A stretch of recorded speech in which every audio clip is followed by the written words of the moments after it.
So welcome back to seven figures club. और आज मैं बात करूंगा फाइनल चार्ट पैटर्न, नहीं चार्ट नहीं, कैंडल स्टिक पैटर्न के बारे में, जो है डोजी।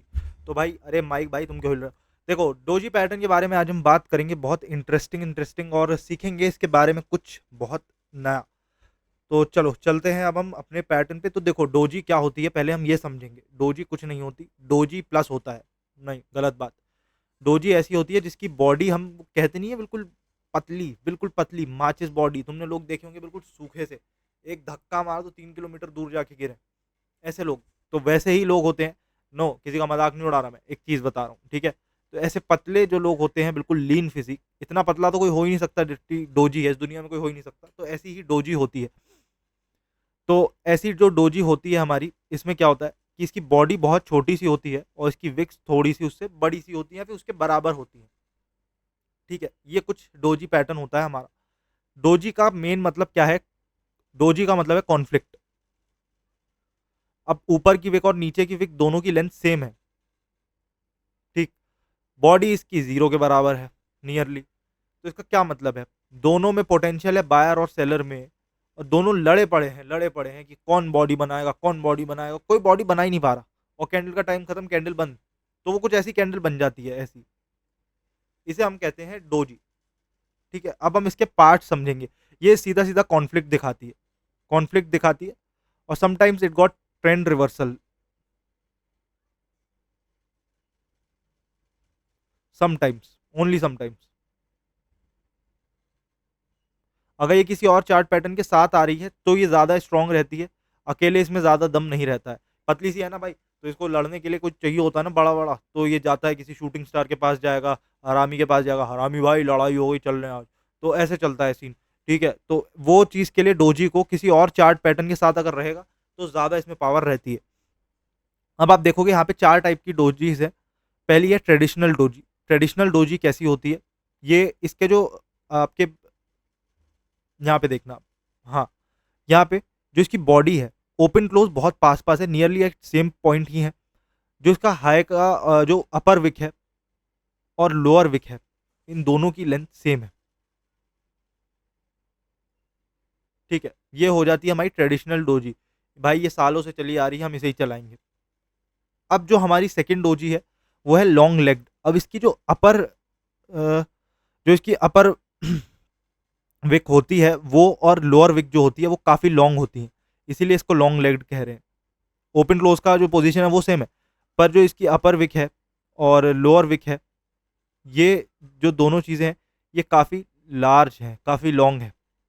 ठीक है, नॉर्मल डोजी से तो ये अलग से पता चल जाती है कि हाँ। तो इसमें क्या पता चलता है कि दोनों में पोटेंशियल बहुत है। पोटेंशियल तो भाई दोनों में भर भर के इक्वली है, वो बहुत है, पर इनमें से किसी में प्रूव करने की पावर नहीं है कि एक दूसरे से लड़के किसी को हरा दे। यहाँ पे क्या है, यहाँ पे पोटेंशियल ठीक ठाक है, इसका 100 है तो इसका भी 100 है, दोनों का इक्वल है, पर दोनों में से किसी में इतनी पावर नहीं है कि प्रूव कर दे कि हाँ भाई, कि मैं सुपीरियर हूँ या तू, या फिर मैं हार गया तू जीत गया। अब ड्रैगन फ्लाई डोजी क्या होती है भाई? ये वही है, हैमर जैसा दिखता है, किसी भी कलर का हो सकता है। ठीक है, और डोजी के कलर से कोई फर्क नहीं पड़ता, डोजी का कलर मैटर नहीं करता, नो मैटर, क्योंकि भाई दोनों चीज़ों में सेम इक्वल पावर है ना, दोनों चीज़ों का पोटेंशियल तो सेम है ना विक्स की वजह से, तो कलर में इतना फर्क नहीं पड़ता। ड्रैगन फ्लाई क्यों बोल रहे हैं भाई? ड्रैगन फ्लाई जैसा मुझे कहीं से नहीं दिख रहा, तुम्हें दिख रहा हो तो मुझे जरूर बताना, मैसेज करना, नंबर दूंगा व्हाट्सएप पे। तो इसका जो अपर विक है, अपर विक जो है वो लोअर विक से काफी छोटा होता है, या कभी कभी होता ही नहीं है, अपर विक होता ही नहीं है। ठीक है, और इसकी बॉडी वही, ये दोनों लड़े पड़े हैं। देखो, अब इसमें अगर तुम सीधी चीज देखोगे, तो यहाँ पे जो इसका बियर ट्रेंड है, अगर ये नीचे बियर ने करा है, तो बियर पे पोटेंशियल तो ज्यादा है बुल से, पर कहीं ना कहीं बुल प्रूफ कर पा रहा है, क्योंकि ये ओपन और क्लोज, ओपन बहुत ऊंची हुई है पर क्लोज भी ज्यादा नीचे नहीं हो पाई है, बुल ने इसे ज्यादा नीचे क्लोज होने नहीं दिया है। ठीक है, तो ऐसा जब बनता है तो हम इसे ड्रैगन फ्लाई कहते हैं। अब इसे ग्रेव स्टोन कह रहे हैं, पता नहीं क्यों इसे ग्रेव स्टोन कह रहे हैं, मुझे तो ये वो लग रहा है, वो होता नहीं है जिसे मिट्टी खोदते हैं। हाँ, मुझे नाम लिख के बताएं नीचे दिमाग में क्या कहते हैं उसको, ये बिल्कुल वैसा दिख रहा है मेरे को।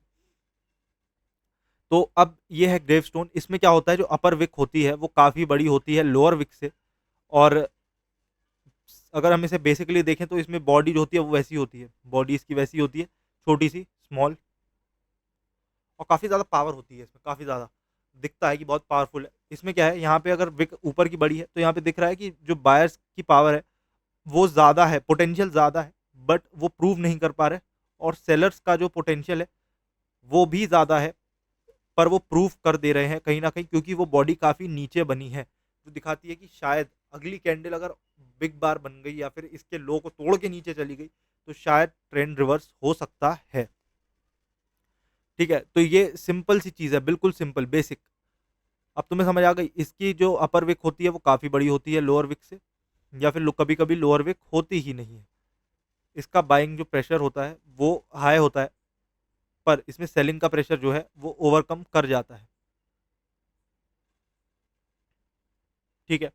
और ये दिखाती है, ये अकेले इनमें से कोई भी जो डोजी है ये अकेले कुछ भी नहीं कर सकती, दे आर फेक। ये बिल्कुल बेकार होती है, इनमें दम ही नहीं रहता। ठीक है? अब बात करते हैं ब्रेकआउट और रिवर्सल्स की। देखो, रिवर्सल यहाँ पे ट्रेंड रिवर्सल हो गया और यहाँ पे ब्रेकआउट हो गया। ये चीज़ क्या होता है, तो अगर हम एक डोजी देखते हैं, और डोजी जैसे उसकी पोजीशन पे डिपेंड करता है कि वो कहाँ पे है, इस समय कहाँ पे बनी है और कैसा काम कर रही है। तो जैसे ग्रेव स्टोन डोजी बनी, अब इसमें साफ पता लग रहा है यहाँ पे रिवर्सल में कि भाई बायर्स पे पावर बहुत है, बायर्स की काफ़ी ज़्यादा पावर पोटेंशियल है, और ये कभी भी मार्केट फेंक सकते हैं। पर यहाँ पे सेलर्स की पावर इतनी ज़्यादा नहीं है, लो है, बायर्स से कम है, बट स्टिल है, थोड़ी सी है, क्योंकि बॉडी वो बना पाए। तो अगली कैंडल अगर ग्रीन बनी और उसने इसका लो लो तो क्या, वो तो और ऊपर भाग गई, तो उसने प्रूफ कर दिया यहाँ पे कि भाई ठीक है, यहाँ पे रिवर्सल हो गया। ब्रेकआउट का क्या सीन है कि यहाँ पे मार्केट चल रहा था नॉर्मल, तो अब यहाँ पे ग्रीन कलर की डोजी बनी, यहाँ पे दो पहले ग्रीन कलर की और कैंडल थी, फिर यहाँ पे डोजी बनी, यहाँ पे कॉन्फ्लिक्ट हुआ कि यहाँ से शायद प्राइस हम गिरा दें, पर गिरा नहीं पाए। ग्रीन डोजी बनने के बाद एक बड़ी कैंडल बनी और यहाँ से ब्रेकआउट हो गया। तो डोजी से दो चीजें पता चलती हैं, तो रिवर्सल हो सकता है या ब्रेकआउट हो सकता है। यहाँ पे भी सेम था, यहाँ पे भी रिवर्सल हो ब्रेकआउट हो गया, यहाँ पे ब्रेकआउट क्या हुआ, यहाँ पे रिवर्सल हो गया और यहाँ पे ब्रेकआउट हो गया, यहाँ पे ऊपर चला गया, यहाँ पे नीचे चला गया। तो ये काम होता है डोजी का। अब हम इसे लाइव चार्ट में देखते हैं। तो ये कुछ टाइप्स की होती है कॉमन डोजी। ये देखो, ये भी एक डोजी होती है, ये बटन जैसी दिखती है, ये आपको बहुत कम देखने को मिली होगी। इसमें तो भाई किसी का कुछ पोटेंशियल होता ही नहीं है, सब एक से बड़े एक गिरे हुए। और हाँ, ये जो ग्रेव स्टोन वाली होती है ये रेड होती है, और जो आपकी ड्रैगन फ्लाई वाली होती है ये ग्रीन होती है। ठीक है? ये आप देख लो, या इसको आप अच्छे से समझ लो। अब हम चलते हैं इसको चार्ट पे देखने। देखो, ये चार्ट पे है, यहाँ पे डोजी बनी, ये रेड वाली, दो डोजी एक के बाद एक बनी। तो पहली डोजी तो भाई ठीक है, ग्रेव स्टोन जैसी लग रही है, पर ये रेड कलर की नहीं है, तो हम इसे कुछ क्या बोले। डबल डोजी बनी हुई है। पहले दोनों ने खूब लड़ाई करी, यहाँ पे नॉर्मल मार्केट चल रहा था, यहाँ पे सेलिंग हुई, सेलिंग के बाद एक नॉर्मल साइडवेज मार्केट जैसा कुछ चलने लगा। हमें नहीं पता कैसा चल रहा था, बट ठीक है, चल रहा था तो चल रहा था, हमने भी चला लिया। यहाँ पे ऊपर दो डोजी बनी एक साथ, लोगों ने यहाँ पे पैसे डाल रखे थे, अब इन्होंने डाले थे थोड़े। तो अब यहाँ पे जब साइडवेज मार्केट होता है तो कॉन्फ्लिक्ट होता है, या तो तू ले ऊपर लेके जा या मैं नीचे नीचे लेके जाऊँ, दो चीजें हो गई ना। तो यहाँ पे डोजी बनी पहली और दूसरी, दो डोजी बनी।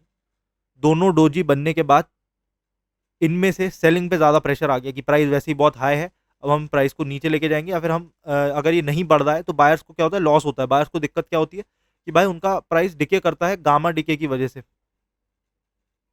गामा डिके एक चीज़ होती है, और टाइम के साथ साथ ऑप्शंस की जो वैल्यू होती है वो कम होती चली जाती है। ऑप्शंस की वैल्यू टाइम के साथ कम होती है, चीज़ आपको पता होगी कि आप जिस दिन खरीदोगे, जैसे आपने expire next day to expiry खरीदा, नेक्स्ट टू एक्सपायरी आपने बाय करा, तो वो एक्सपायरी जो अगली आ रही होगी नेक्स्ट एक्सपायरी पे, वो जीरो हो जाएगा 3 साढ़े 3 बजे, 3:30 बजे बिल्कुल जीरो हो जाएगा। तो यही हो रहा है, यहाँ पे डबल डोजी है, यहाँ पे दोनों ने खूब लड़ाई करी, जो सेकंड डोजी है वो रेड बन गई।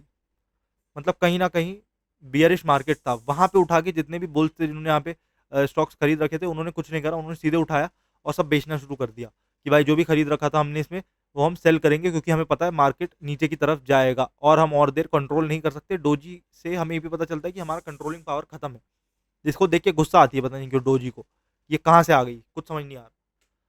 तो यहाँ पे सेलिंग हुई, सेल हुआ तो ये ऐसे कटा, और फिर ये और नीचे आया, फिर यहाँ पे इसने और काटा, और जैसे ही डोजी के लो से नीचे गया, समझ लो bull trend, sorry bear trend शुरू हो गया। और यहाँ आप देख रहे हो कितना तेज बियर ट्रेंड आया, कहाँ तक आया, नीचे तक।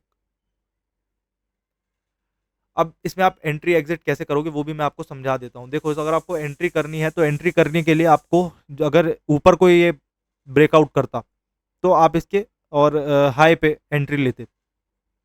अगर ऊपर को होगा, अपर साइड होगा, तो आप हाई पे एंट्री लोगे, और हाई पे एंट्री होगी और लो पे स्टॉप लॉस। अगर लोअर साइड होगा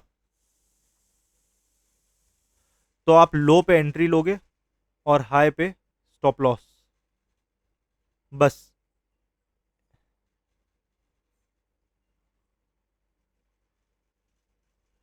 इस तरीके से आपका काम चलता चला जाएगा। फिर आप अपना टारगेट सेट कर लोगे और आप प्रॉफिट बना लोगे। तो यहाँ पे कैंडल स्टिक पैटर्न्स मैं खत्म कर रहा हूँ। अब हम शुरू करेंगे चार्ट पैटर्न्स पे। होपफुली आपको ये टेक्निकल का पार्ट में बहुत मज़ा आ रहा हो, खूब मज़े से आप सीख रहे हो और इसको प्रैक्टिस भी करते रहिए प्लीज़ ट्रेडिंग व्यू पे जाके। मिलता हूँ मैं आपसे अगले वीडियो में, तब तक के लिए bye bye and take care.